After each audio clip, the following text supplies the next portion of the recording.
Welcome to Wine in Focus, an Investec Focus Radio vodcast series to awaken not only your appreciation of South Africa's world-class wines, but the dynamic individuals behind the resilient sector. As proud sponsor of the Trophy Wine and Spirit shows, Investec seeks to showcase what our local industry has to offer. I'm Nerato Mutlukhane, a trade finance specialist at Investec Business Banking, founder of Discover Wine, and your host.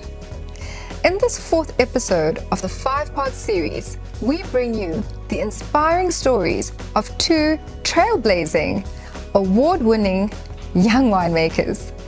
They chose to follow a career in winemaking when very few women, let alone women of color, would consider it.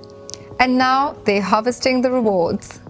Praisy Dlamini is the CEO and winemaker at Adama Wines, a majority Black and woman-owned winery in the Cape Winelands.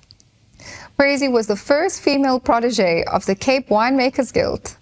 Today, she leads a dynamic team producing award-winning wines under the Her Wine Collection label. In 2025, Praisy received the Growing Inclusivity Award for her transformative leadership in the South African wine industry. Kiara Scott is the head winemaker at Hazendal Wine Estate. She, like Praisy, was a protege of the Cape Winemakers Guild, and at 26 became South Africa's youngest female head winemaker at Brookdale Estate. Last year, she earned the accolade of Diners Club Winemaker of the Year, becoming only the second woman to receive this honor in its 44-year history. Welcome, Kiara and Praisy. It is such an honor to have you here at Grand Roche today. I am so excited. Kiara, I want to start with you. I'm just going to jump straight into it. I always wondered, you're so young, you're this incredible winemaker. Where did you learn? Did you grow up with wine around you? What inspired the winemaker in you? So I grew up in Rocklands, Mitchell's Plain. So there was alcohol that I saw, but no fine wine that I was introduced to. It was more bag-in-box, hard liquor, beer, and that's what I saw. And initially, because of my family and the socioeconomic issues in the area that I grew up in, because of alcohol abuse or substance abuse at large, I found myself at a young age with this question, why do you drink something if it has such a negative effect? Yes. Seemingly Yes. negative effect, but it was just based off of the environment. So I think I just had this deep question, and it somehow led me down the path of winemaking, where I sought to learn, to understand. And then I just became enamored by this industry, vineyards, the people in wine. And here I am now. And what did your parents say? You want to go make wine. I mean, as a Black woman, not all parents are happy to hear when we speak about alcohol. Listen. It's seen as a bad thing. So how did you sort of convince them? So certainly it was taboo, right? I think they were perplexed, confused. Where does this come from? Why would you? That was some of the questions. Where does this come from? Why? Yes. Where, why, what, who, how? Yes. Right? So I think that was the response at first. But I was quite persistent, and against their better judgment at the time, I just decided this is what I wanted to do. I was also at the age, I was much younger than what I am now, and had a different type of, I think, tenacity. It was like, whatever you say to do, that's not what I'm going to do. That's not what I'm going to do. Whatever you say to do. Yes, yeah. And I'm sure they're so proud of you now. No, they are. They are extremely, extremely proud and happy and supportive. Yes. But it's just, I think it speaks of how change is possible. Not just in the wine industry, but in life. You know, there can be something that is maybe perceived as a negative at first, and that can develop into something beautiful and positive. Oh, amazing. Over to you, Praisy. You're a girl from KZN, hey? You know, you farming is not a foreign concept to you because, you know, from what I know, you have been exposed to sugarcane farming. So how did we move from sugarcane into wine? God knows. Yes. Just to echo what the question you've asked, Kiara, if I can start there, it's like, what did your parents think? It's like, couldn't you have done something else or better? And it people don't think that obviously as you navigate this also new thing that you've just decided to enter yourself in, it gets lonely if you don't have the support of your family, and because nobody understands basically. And if you want that support system in terms of just wanting to vent and let it out and just ask for advice, then it's not there. But for me, I think I was not lost. That's I think the first response, because if farming is in your blood, it follows you everywhere. Yes. It's almost like your fate was already laid out for you. You just have to step into it. But it doesn't come without your part. You have to still work hard, and you have to also have discipline. And I think for me to be here, I mean, since 2005, it is discipline, and also understanding what you can take on and what you can't. But you figure that out along the way. You don't know it then. But my mom didn't understand what I was doing, but I think she was just happy that I am doing something about my life. And that's what happens with our parents back then. They never got to be professional in anything. I remember once when we launched the company, Adama Wines, I said, we are actually our ancestors' biggest dreams, because it's something they probably even never dreamt of or even think that it exists. And today, when you are, you know, heading this company and you are literally the people that were your mentors and are your peers, it's almost like it's insane, but at the same time, And it goes back to that saying of girl, child, it is possible, right? 100%. That's so inspiring. But back to Kiara, head winemaker at 26. Sure. Jeez. Hey, that is incredible, Kiara. But I can imagine being so young, it comes with its challenges, you know. How did you overcome those challenges, and what were those challenges that you faced being such a young winemaker and a female young winemaker? There's a saying that in every land of opportunity, there's always opposition, right? And I think that question it's loaded. I can answer it in so many ways, but there have been challenges, and I think being young in a male-dominated industry, there have been moments where, you know, people look at you and go, like, what does this girl think she knows? Like, who does this girl think she is? Yeah. You know, and then it doesn't help you know, when you look really young, besides being, you know, just young as well. But I've learned that with grace and respect, nothing is impossible. Nothing is impossible. You can win over even the most stubborn, the most stubborn men that's been in the industry for donkey years, as they say. You can win them over. So there's definitely, I think the challenge is that, you know, people sometimes look at you at face value. Yes. But then, like I say, with grace and respect and assertiveness and consistency, you can win people over, and you can show them, this is why I'm here. I love that. I love that. Grace and respect. I'm going to take that with me. I'll take it back to the office.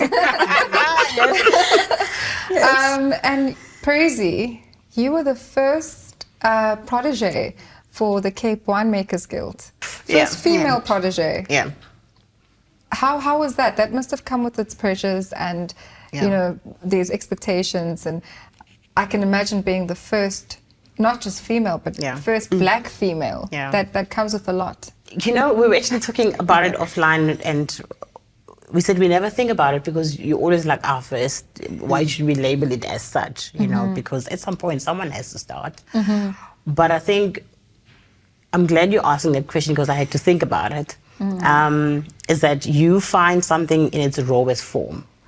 And you actually, when people say you're paving the way, it's literally that. If you imagine, you know, walking into this bush and you don't know which direction you have to take, and then now someone has walked before you, then you're able to navigate, okay, cool, this is how we go. Then obviously you expect that they will make it better because that's how it is. And I said, you know, obviously I am involved with the projects now through the CW Cape Omega Gold Trust. And I say, when I see what they have, and I said, you know what, I wouldn't mind going back because then I don't have to worry about all these stresses of the business and whatnot. Then I can just go back into being an intern. But they have so many opportunities and it wouldn't have got to the stage if someone did not start. So I think when people talk of first, it's that you are the one that's forging the way, then others will follow. So it's a huge responsibility. It's almost like when you're first born, you know that everything sort of, you're like a co-parent. Everything comes at you. I keep on saying that to my son. I said, well, it is what it is, so suck it up. And it's that, and it's a huge responsibility, but also you don't see it that way when you are going through it. You only see it later on when you're reflecting. And when you also see, wow, how it has changed and evolved. You're like, my goodness, there was, as Kiara said, so many opportunities.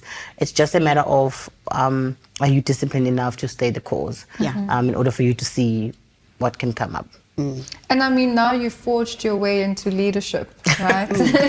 So you are a CEO at Adama Wines and you've got an incredible project, the Her Wine Project.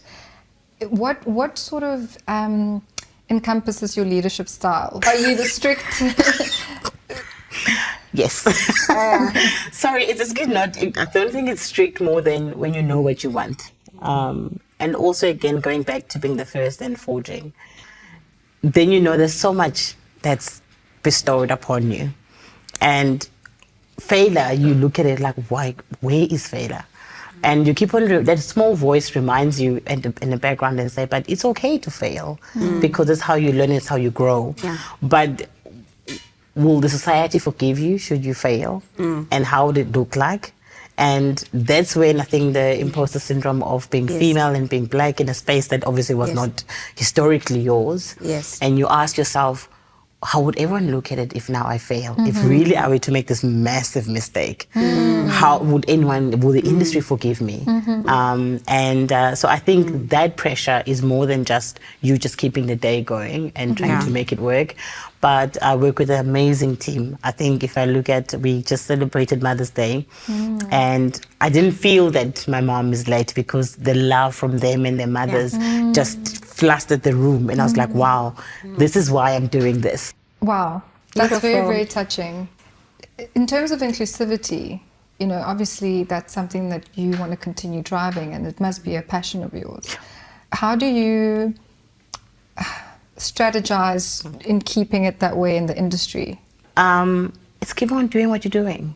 And I think that's where, when you talk of failing, I said when I joined, we were actually reminiscing like when I started in Adama Wines in 2019, and it was exactly that, the project. And I said to them, you must be kidding me. I'm not going to change my life over a project, because a project, in my sense, it's got a start and a finish date. And I'm like, what am I going to do with my life when this thing finishes? Wow. And what started as really that, the project, 6-7 years later, here we are. And we have grown to a point where people don't even comprehend that the company, that they think it's this, but then when you go inside and really navigate what's there, you're like, really? And who does all of this? And I remember saying to my son, he plays rugby, and I said, whenever you give, there's always something that comes back. But then there's a sacrifice. So throughout all of that, a lot of things have been sacrificed, not only from my side, also from the people that are part of the business. And for me, then that's why I think there's space for everyone in this industry. But it's not just going to be given to you. Yeah. And also, you must not just think that you mustn't do any work for it. You have to be willing to put in as much as you want to get out of it. Yeah. And if you just sit back and do nothing, obviously nothing is going to happen. So I do hope that maybe how many years to come when young kids are watching this or they're listening to this and they're like, you know what, if they can do it, then we can also do it. Because that's what it is. Yeah. Beautifully put. Yes. And I always believe we can't speak about inclusivity without bringing in diversity. Yes. Kiara, from when you started, how has the industry evolved in terms of diversity? I think the wine industry has changed. We are seeing more diversity and inclusivity, but we're seeing it more in wine stewards. We're seeing it more with people that are more client-facing on the day-to-day. But I do feel like we have space. We still need to see more diversity in the... I've been trying to be so diplomatic now. So at the top. At the top. Okay, there we go. There we go. I'll put it outside like that. Yes. So at the top, we still need to see more key decision makers. Yeah. We need to see more of it. But are we better than where we started off with? Certainly. Certainly, we have grown tremendously, but is there room for improvement? 100%. I think, Praisy, you can add to this question, Yeah. Especially because you are now at the top. Yes. My goodness, you never think of that when you're actually waking up every day and going to work. You think you're just part of the team, you know. Yes. One of the key things I think Kiara mentioned is, because when you sit around the table where you can influence a decision, I think the best part of my job is when I add a different angle when a decision needs to be made. Yes. Because then you say, but have you thought about this? Then it's not a one-sided look, but then you actually look at it from the complex point of view. And I think if we were to serve not only South Africa, but also the global community, you have to think of it that way. Because if you travel around the world, you travel into a country where they don't even speak English. And you have to figure out a way to navigate your life around that. So I'm always saying that, guys, we are just like this. We're so small. But then the world is so big. So why are we limiting ourselves into just what we see? And you have to be in a position where you are able to see beyond where you are. And I said to a friend of mine when I wanted to go away, I said, I just want to go away. I said, sometimes it just takes a step from where you are to another position. Then your view is different. Then you think differently. And I think it's that. The moment I think all of us stand together and say, okay, cool, how do we accommodate this diverse space? Because nobody knows how to. And I think that's where the problem is. And nobody can tell you because nobody has been there. So when you talk of first, it is that as well. It's the first for this country or this industry that we're going to have to shift a bit of a view and then look at it in a different way and just be accommodative.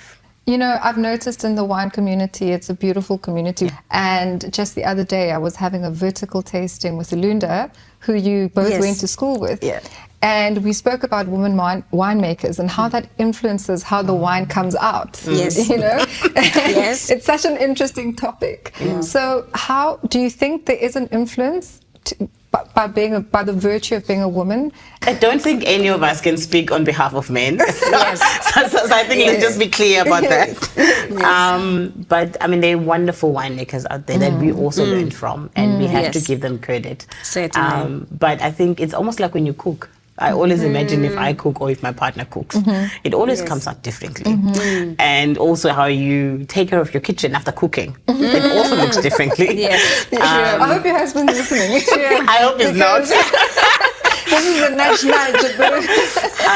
And I would assume that even with winemaking, what you do, because there's a certain level of nurturing that we women have. I'm not sure if most men do, but as I said, I can't speak on their behalf, but that nurturing point, because obviously we are born nurturers. That's why we're able to take care of our kids. So every single thing that, you know, you touch, that you are responsible for, you take care of. I mean, to the point of just when you look at the chemical analysis already, you're like, I want this done. And it's a matter of urgency, which I think that's what we bring, and the flair. And also, you know how to make things look pretty. I mean, we're able to dress ourselves and look pretty in a different way that most men don't. So I think if you look at the holistic view of how we are built and how we are as women, there should be something a bit different in how we make wines. To a point that if you make a Shiraz, someone will say, but the Shiraz is like this, and I only say it's a masculine cultivar. But the style can be different depending on how you want it to be perceived. Yes. And ladies, I consider both of you role models. I mean, Kiara, you are now the head winemaker at Hazendal. I'm sure there's young women looking up to you at Hazendal. Praisy, with you being the CEO of Adama Wines, there's, you know, the young ones are also looking up to you, and both of you are really, really great role models.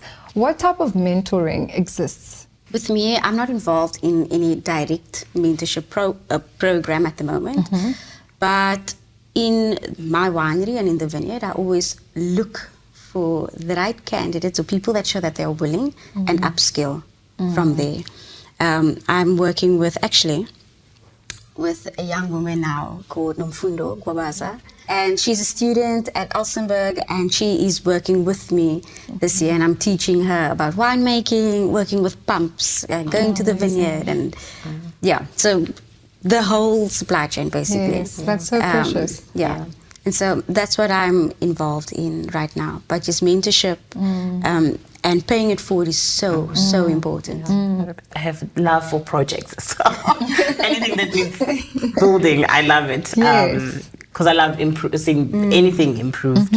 I think at work with my colleagues, I mean, at work they'll ask me, but why are you not getting someone who is already ready?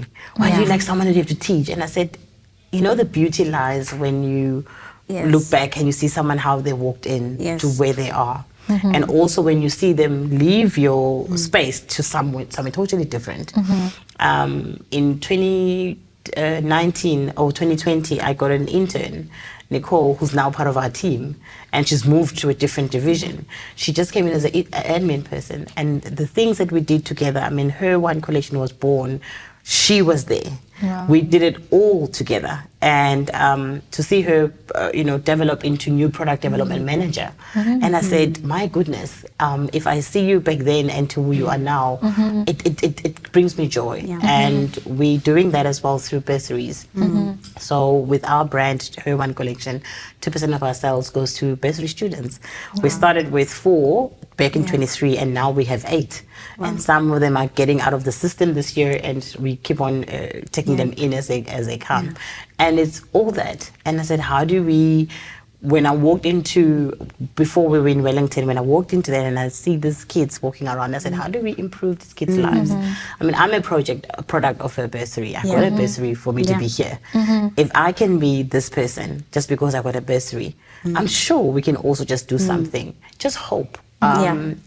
Plant that hope. That someone wakes up, you don't just look at your parents' circumstances and think this is all there is, and you look forward to something. So for us, and it's tough also, I think we shouldn't make it easy. Mentoring someone is not an easy thing, because you're doing it alongside you also trying to figure out certain things in your life, and it's intentional. You have to be intentional about it, and if you're not, then you actually short-serving not yourself, but also the next person. The person, exactly. It's such a joy to see someone go from, I don't know, what is that? That's a pump.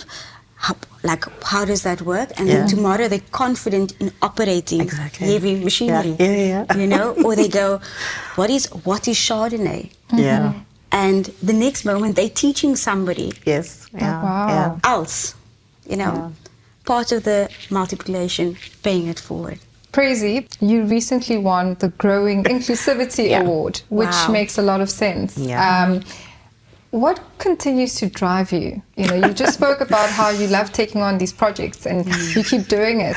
You don't get exhausted. Oh my goodness. What is it that drives you to keep on going in the way that you do? if we're being honest and real and raw, trust me, there's times where I literally go into the bathroom, I cry. Cry, wipe tears, water in your face, go out, continue doing it. To moments where you walk into the warehouse because there's an order that's wrong and the client is like, and you said, who's here? Can I scream? You scream, and as you screaming, the tears is roll down, and you let it be. That actually makes it so rewarding when someone sees you, because nobody sees what happens behind the scenes. Yeah. Because we don't walk around with cameras where people can see, like, this is what you go through every day. To when you are in the US, different time zones, and your son is sick. And you have to be awake in the middle of the night, your time, and here now your son, and you can't do anything. And you're there because you know that you have been trusted with something bigger than you. And you don't know what it is, but you just have to stay the course. So I don't know if we are crazy or what it is, but for me, that's, I think, the thrill of it, that at the end of the day, it's actually something that you have been trusted with, and you can't back out. Because I've tried to back out of it. I've tried to exit the industry. Trust me, I left when I was working at Heineken Distel now, or Distel then Heineken now. I left. I went to something else, and it brought me back in. So I said, there must be a reason.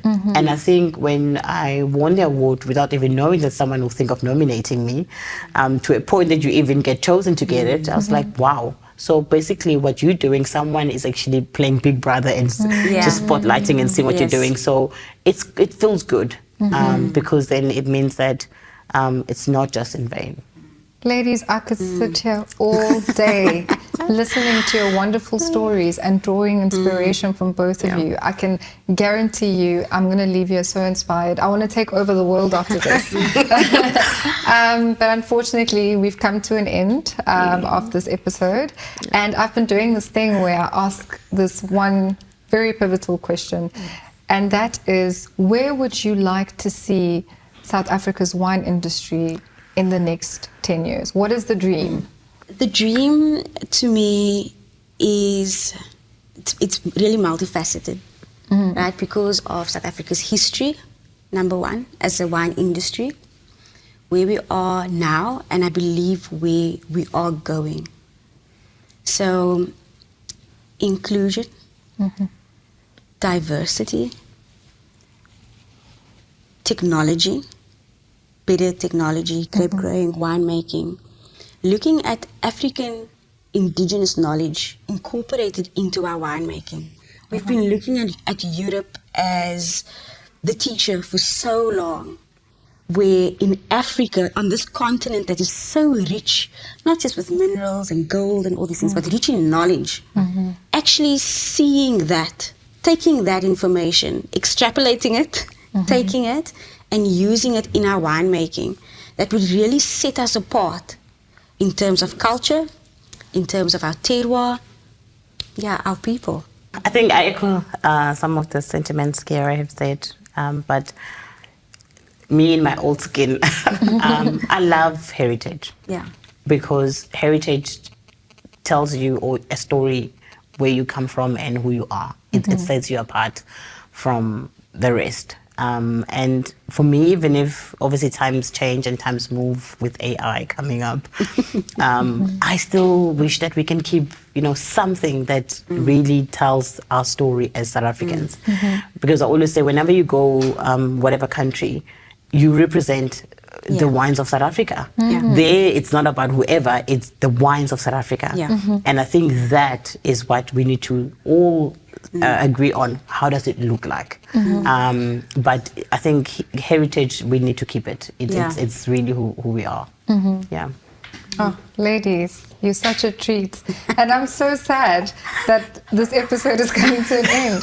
But I do appreciate you both for coming out to Grand Roche here in the beautiful wine region of Paarl. Yes. And before we end it, it is your birthday. It is only fitting that we toast to the beautiful Kiara Scott. Thank you. Happy birthday. Thank you. And I think the last toast will be to leaders creating leaders. So cheers to you, ladies. Thank you. Cheers to you. Cheers to you.